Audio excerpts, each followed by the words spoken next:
Almost every business you see in Cameroon could use a serious boost in their financial sourcing.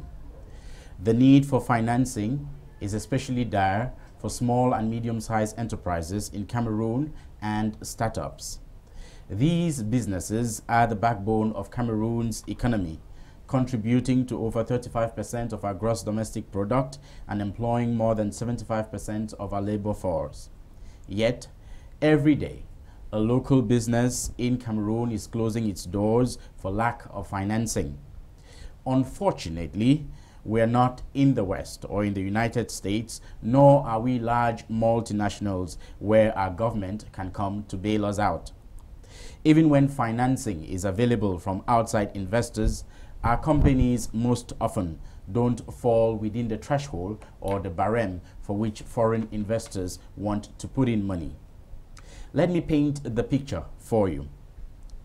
According to GICAM's 2016 report, Cameroon has 203,000 registered enterprises, and of these, 79 are very small enterprises and another 20% are small enterprises. What this means is 95% or rather 98% of our annual turnover for these companies is between 1 million and 250 million francs CFA.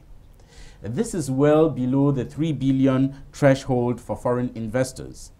Let me explain further. If, say, a foreign investor wanted to invest in Cameroon, only the paperwork and the processes, if they were to give you, say, a 20 or a 10 million that most of our SMEs would require, would exceed that amount. So they want to invest in projects that are huge, ranging in the billions of francs CFA. And yet, our local companies don't even make that in a year. So they don't fall within the realm or within the barème for which these investments can benefit them. The challenges for assessing finance for both SMEs and startups in Cameroon has been on the debate table for a long time. Well, my guest for today is a financial expert. His experience spans many years and across several continents. He is known as Akoachere Chemone. He is the executive director of ACE Foundation. I am very thrilled to have him on the program with us today. You're welcome, sir. Thank you, Richard. This is, I think, the second time we're meeting. I don't know if you would know that. The first time we met, I just saw you doing some really interesting work. But I have been able to go through your profile, and you have quite an interesting resume. But let me start by asking, as Executive Director for ACE Impact Foundation, what's your vision with that? Well, thank you, Richard. In fact, I came up with the idea of ACE Foundation because of a critical problem which we have in our Cameroonian economy. You know, I've seen lots of small enterprises die because of lack of funding. I've seen lots of young guys with brilliant ideas, but they can't launch them because of lack of funding. I've seen so many initiatives being killed, or I can say having a stillbirth because of lack of funding. And then I realized that, look, you have funding somewhere which is highly available, and you have people who are usually in need, and it's just that the two can't meet. So what can you do to facilitate those who have access of capital to deploy this capital to those who are in need of capital? Because finance is all about the optimal allocation of funds from those who have excess of it to those who are in need of it. And I decided to come up with the ACE Foundation because I realized that the solution, this is a critical, what we call a systemic issue. So it's not just about having a financial institution, it's about addressing the whole systemic problem. So I came up with ACE Foundation as a means of addressing the problems from the different levels, as the whole problem from end to end. So what exactly on a practical level does ACE Impact do? How do you source the enterprises that need the funds and then network them with, say, the investors? Okay, that's a good question. So there are a lot of things that we do, but I'll put them in just about three different pillars, three different areas. Now, the first thing is to identify those who are in need of this funding and prepare them to be able to get this funding in terms of getting their books ready, their financial, because you can't just access, I mean, you can't just go and access this this funding without some preparation. And that's one of the key issues. It's not just that there's lack of funding, but because most of these enterprises are not ready to access some of this funding. That's the truth about it. So you need to, first of all, get them to be ready by helping them to clean up their books and arrange things so that, I mean, the potential investor can be ready to put in his or her money into this particular venture. Now, the second part where we look at this is we try to now advertise this, I mean, like showcase these opportunities to those who have, I mean, fund to the investors, the potential investors. So sometimes, I mean, I travel out of Cameroon to like showcase some of what the local guys are doing to like whet the appetite of these investors that look the opportunities in Cameroon, come to Cameroon, and you see a lot of these opportunities. Now, the third part, I mean, it's all about also trying to come up with the right investment vehicles, because in Cameroon we know only of banks, but banks are not the only source of funding. You need other financial vehicles to like move funding from those who have access of it to those who have those who are in need of the funding. So and that's the most important pillar, trying to set up these vehicles. So I'll talk a lot about the vehicles which we're trying to create on this. That will be the key focus, the vehicles that will like help to move funds from the where you have excess of it to where there's a need of it. Yeah. Now, in Cameroon, statistics show that just about 14.2% of our SMEs or our startups do proper accounting. And you have mentioned that that is one of the problems that we face. Now, these companies don't see the need to maybe pay an accountant, check the books regularly, have an updated balance sheet, and all of these issues that investors want to see. They run their businesses most often spur of the moment, or just the way they are used to it. But these are issues that investors want. Do you think that we can shape the mentality or change the processes for the investors, that they accept us the way we are? Or do we need necessarily to train people, especially SMEs and startups, to start learning how to keep their books, especially considering that sometimes it's very costly to be able to do proper accounting? There's no way that the SMEs can run away from this problem. I mean, there's no investor who will come and put his or her money into a business that doesn't keep records. So the only solution for the SMEs, and that's what I mean, I try to like push my clients to, is to try to start keeping your books clean. You don't need to show that you're making a profit, no.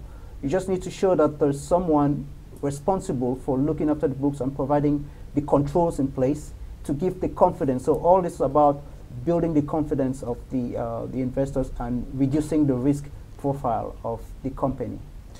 Now, in Cameroon, there are discrepancies with funding, especially in terms of the financial needs.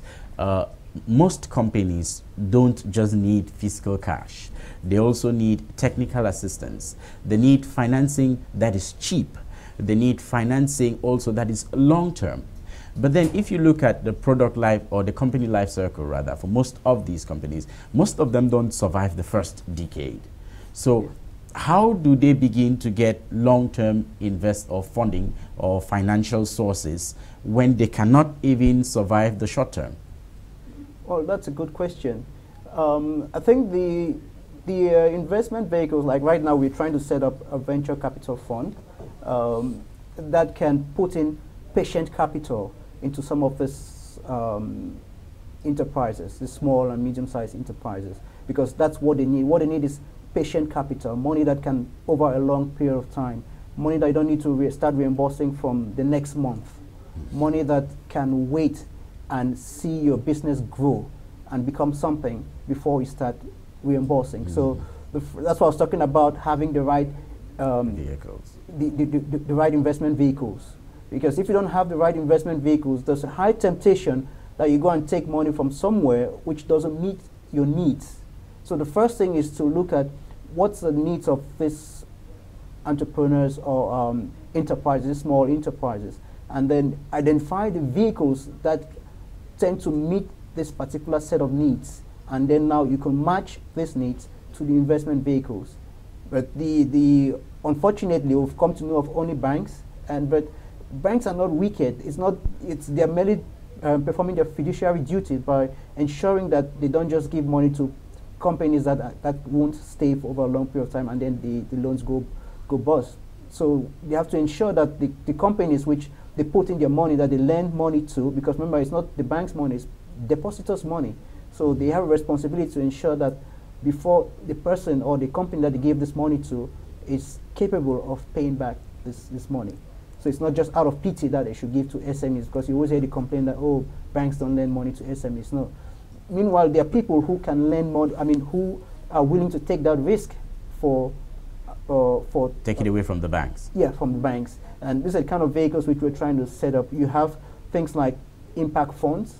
So we have, which will perform some of the duties of venture capital, as well as venture philanthropy funds. So these are the kind of things which are still new in our market and which we're trying to bring here, so that at the end of the day, people who have ideas and who need patient capital can be able to access. Generally, our financial market is still very young and in most ways immature. Yeah. And now we are faced with standards that are universal, and these investors want A, or they want B. They have to go by the books, but it's not something that we are used to. And you have clearly stated that it's not that the banks are wicked, but then aren't there opportunities where, based on our prevailing circumstances, there are countries like in Nigeria, for example, where you can mortgage your car against a loan, and the banks will give you. In Cameroon, sometimes, even when you have assets or collateral, and sometimes they want the matricle, you have to be a civil servant. So aren't the banks wicked? And if there are alternative sources for financing, where would we find them? There are so many alternatives, and I'll start by your second question, where would we find the alternatives? I'll just give you an example. I was in Washington, D.C., and there you could see that there's a chunk of about $1 billion which the World Bank and other financial institutions have put for women entrepreneurs. Now you have countries like Kenya, Nigeria, Ghana, trying to tap into this pot of money because it's to help the female entrepreneurs. And we know that, female entrepreneurs are a big opportunity in sense of, they're big growth opportunity in Africa. But due to ignorance, we in Cameroon can't tap into this kind of funds. So what my institution does is to try to look around, scout around to see where there are low-hanging fruits in terms of funding, and try to channel them into the market, such that you could have,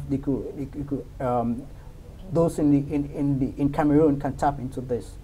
A second example, you have lots of people, lots of money being put for sustainable development goals, the achievement of sustainable development goals by the year 2030, what we call the 2030 agenda. You have the 17 goals, and a lot of them are related to social issues. So you have entrepreneurs who want to solve social issues, but they don't know how to tap into this kind of funding. So we're there now that's why I call it like an intermediary, to see how you can move these funds from where they are, which they can meet some of the needs locally, and introduce them to these local entrepreneurs. The third important point, which is, a current case I was working on just this morning, is you have microfinance funds. You have people who are able to put money into what you call microfinance investment vehicles, which help support microfinance institutions. There are lots of microfinance institutions that don't have access to fund. Their funding is just depositors and maybe the members' capital. But because of the tendency of microfinance leading to financial inclusion, reaching the rural poor, there are lots of development organizations that are willing to put money to support these microfinance institutions. So, I mean, what I've been doing for the past 2 weeks is like, say, look, you have this microfinance investment vehicles. They're looking for where to deploy this money, but they can't find microfinance institutions. Do you have good books out there? Because the first thing they'll check is, I mean, do you have, because they'll just go and dump the money anywhere. With anybody. Yeah, they won't give it to anybody. So do you have, I mean, are you credible enough? I mean, do you have good records that can really attract this funding? And we can help you to access this, because it's meant for you, what you're trying to, it's meant for your agenda, trying to reach, I mean, the role for financial inclusion, because we've seen that you can't have economic development without financial inclusion. So, with these vehicles, and because it looks like a fundamental problem or barrier why we're unable to access these funds is the way in which we do business.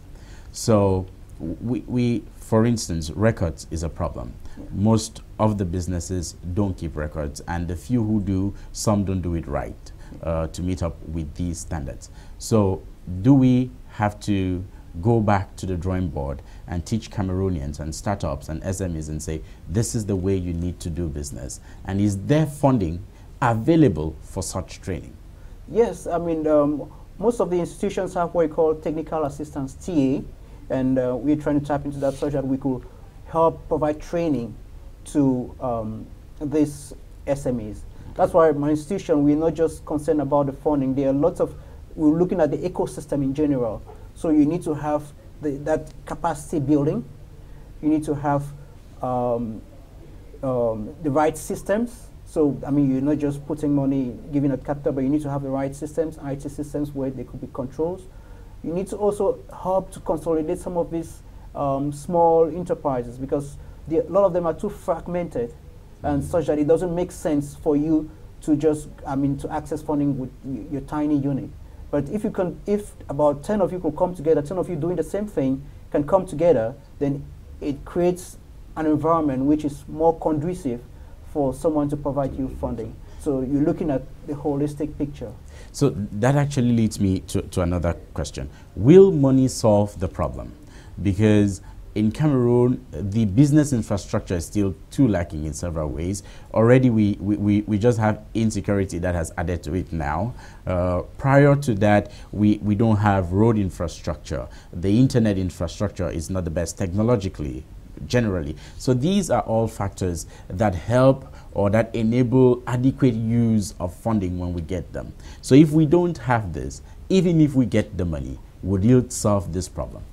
That's a very, very good question. And, you know, it boils down to what ACE Foundation is all about. Because at the beginning, I mean, when I heard so many complaints, oh, it's funding, then I got to realize that truly funding is not the major issue. I mean, it's a whole systemic issue.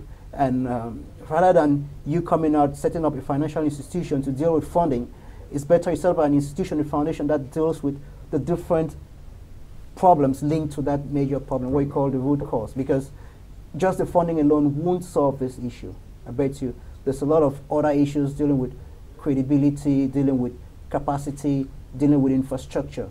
I mean, that's why in our mission is to build the financial infrastructure, or actually the social financial infrastructure, because most of what we do are linked to social finance and not just pure finance. I mean, if your work hasn't got, if your enterprise hasn't got to do with solving some of the world's wicked problems like poverty, education, health, we don't tend to look at that. So we look at the social problems, and so we're trying to build a social financial infrastructure. Okay. So, but remember, we don't even have the financial infrastructure in place at all. Yeah. Yeah. So not to talk of. So, but we're trying to look at what's the ecosystem necessary. That's why we're even going into things like advocacy and policy. So in order to, because all of this, in the ecosystem, there are different components of the ecosystem and this social finance or financial ecosystem. So if you look at it holistically, that's when we realize that no, it's not just the money. Capital is just one aspect, just one of the aspects. But there are other issues that need to be solved. And so it's not something that you solve within 1 year or 2 years, but we've taken it as a mission, a life's mission, to try to address this, and we're moving gradually. Now, this is something that I have wondered about for a while now. most often, if I'm providing funding, then there are one or two things that I can get in an enterprise or in your company. So either ownership or control. So if I provide, I either own the business and then let you control it, or we find a way that there's 50-50. But in my conversation with most startups and young entrepreneurs and small and medium-sized enterprise owners in Cameroon, what I'm realizing is sometimes these people are skeptical of seeking funding because they are unwilling to give up control. They want to own the business, control the business. I mean, dictate terms. So if it's bad someday and I need to get $1 million out of the account, I don't need to start asking it's my business, I built it. So we don't want this scrutiny or accountability. We want both ownership and control. And the reason I ask this is because only recently, government wanted to raise 150 billion francs CFA to finance activities for the AFCON when we thought we would host. So they issued out bonds and we sold way more. They actually sold bonds for 206 billion. So what that says is there is money. Why don't we have it? The stock exchange is just by us here, and we have 3 companies listed on it. And there are companies that could be listed on the stock exchange, and people would buy shares on an everyday basis. So is it that we're afraid to give up control of our business, or is it, I don't know what else it could be? Yeah, I mean, that's a very interesting issue, and it's got to do with our mindset. And I mean, I encountered that a lot, particularly when you meet entrepreneurs or SME owners and so on. It's just got to do with the mindset issue. And the way I solve this, the way I try to trickle down, I ask them, tell me, you're trying to maximize your value. Is 10% of 1 billion more than 100% of 1,000 or not? So it's just about, by the time you try to let them see the bigger picture, because what they're saying is just a small picture. You want to get 100% of a small thing instead of 10% of a very big thing. So if you look at, because I've been fortunate to get first-hand coaching from some of the Western entrepreneurs where they try to, how did they overcome this, and you see that it's really a win-win kind of situation. So what most investors would do is to ensure that there is this win-win kind of solution in terms of funding. That is, the interests are aligned. The interests of the owners and investors, they are aligned. That's how you deal with it, such that by the time this thing grows, it's both of us, it's all of us that benefit from it, and it's not just one person. So by the time you look at this, then now the person would try to open up, because it's just a natural instinct. You just want to be greedy. I mean, greed is a natural instinct, but by the time you realize that, look, this thing is for the betterment of everyone, then you say, oh no, I think I'll prefer to go for the bigger thing rather than to go for the smaller thing. But then it's, again, like I said, it's a mindset issue. So we need to turn that mindset issue into something positive, that it's good to get external help which can grow the business. And remember, what's the need hiding? I mean, at the end of the day, it insecures with you. So you're just merely being myopic, short-sighted, self-centered, and you're just not going to survive instead of being open. So it's that having that open mindset, because generally when you have an open mindset, life becomes easier for everyone. Okay, just as we begin to wrap up on this conversation, now this is Cameroon. This is our practical reality. And we have entrepreneurs out there on the street and SMEs, companies that in our minds even are very big, but they don't know these things that you're talking about. And I'm not sure you'd be surprised, because you should have encountered quite a lot of it, because there are people who think the only way I can get funding is from a bank, and there are some who would not even dare go near a bank. How do we start to break down these barriers that we have in our minds, such that we can expand our tentacles and try things in business? Cameroonians, you want to open a business, and if you're thinking big, you're thinking national. Whereas we have businesses that could be international. So how do we break down these barriers and ensure that Cameroonians start thinking outside of these boundaries? Well, the first thing we need to do, or which I'm already doing, is to have what you call awareness sessions. So right now, I teach at the university. I'm an adjunct professor at the University of Boyard. Where I teach the MBA students on finance, and particularly this, what I call this alternative finance. So I realized that most of their curriculum was based on traditional finance, but I had to bring into the curriculum alternative finance, things like digital finance, things like venture capital, private equity, different the modern financial landscape. Yeah, and that's what I try to teach to my students. Now I'm trying to get technical assistants to take this outside the university area. I want to start with university because these are the future leaders. University students. For sure. Now, I'm moving outside to have seminars to broaden the awareness, because it's all about awareness issues. And if a place like Nairobi, I bet you most of these things are already known in a place like Nairobi. That's why the entrepreneurs are, they're booming. Entrepreneurship is really booming in Nairobi because they already have these things there. So it's got to do with awareness, trying to broaden, let people know about these different things. And I bet you they won't just read about them and then know them.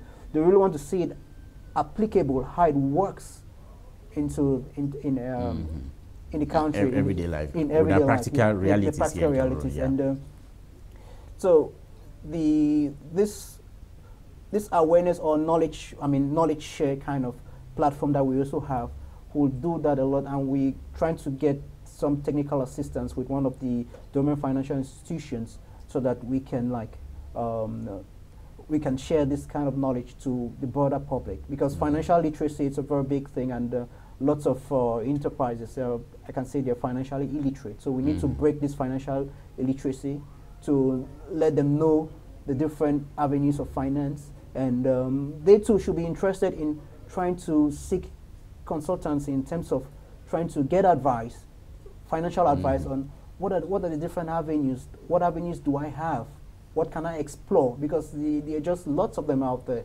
And we had to get into this because we realized that in Cameroon in particular, these are not being used. And we said, you know what, let's take this thing to the masses. Let's try to push on this and educate the public more. And that's how we not just educating, but also trying to show concrete examples, role models.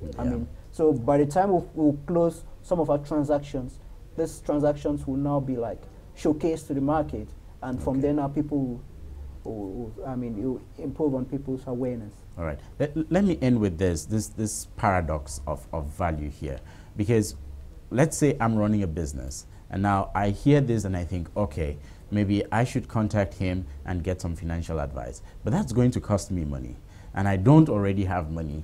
And for me to think spending money to get financial advice, which is not necessarily part of the core processes of my business, is not something that we're used to doing.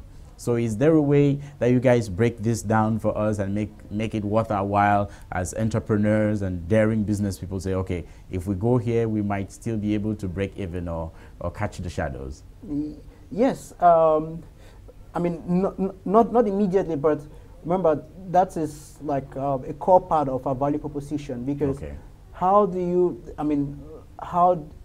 provide, how can you give this advice to people who can't even afford the advice in the first place? That's it. Yeah. Yes. So we're trying to work out on the model, whereby we could provide this advice and get paid by some other people. So we're working on that, but we're very conscious of this fact. We're very, very conscious of this, and we're working on trying to see who else can pay for this thing, because remember, it's a general issue. It's going to help in the economic development of the country. It's going to help in providing jobs. It's going to help because by the time these SMEs grow, SMEs are the #1 employers in the whole economy. So we want to help them to grow and employ more people, because we don't want a situation whereby, there's high level of unemployment, and so which can lead to so many social issues and vices. So we want to avoid all this kind of stuff, and we want to see how we can really help, because At the end of the day, the big guys, they have access to this advice and they are growing. Meanwhile, the small guys don't have, No. and we have to do something for them. Thank you very much, sir. That's Mr. Akoachere Chairman for you. He is Chief Investment Officer of ACE Impact Investment. You can find him on LinkedIn and ask his advice. It won't come cheap, but do. It's very helpful for your business. Thank you very much, sir, for coming and being a part of the show with us today. You've shared some really interesting insights. It's blessed me. I hope it's blessed all our listeners and viewers as well. Thank you. Some other time, ladies and gentlemen, stay tuned. Bye-bye for now.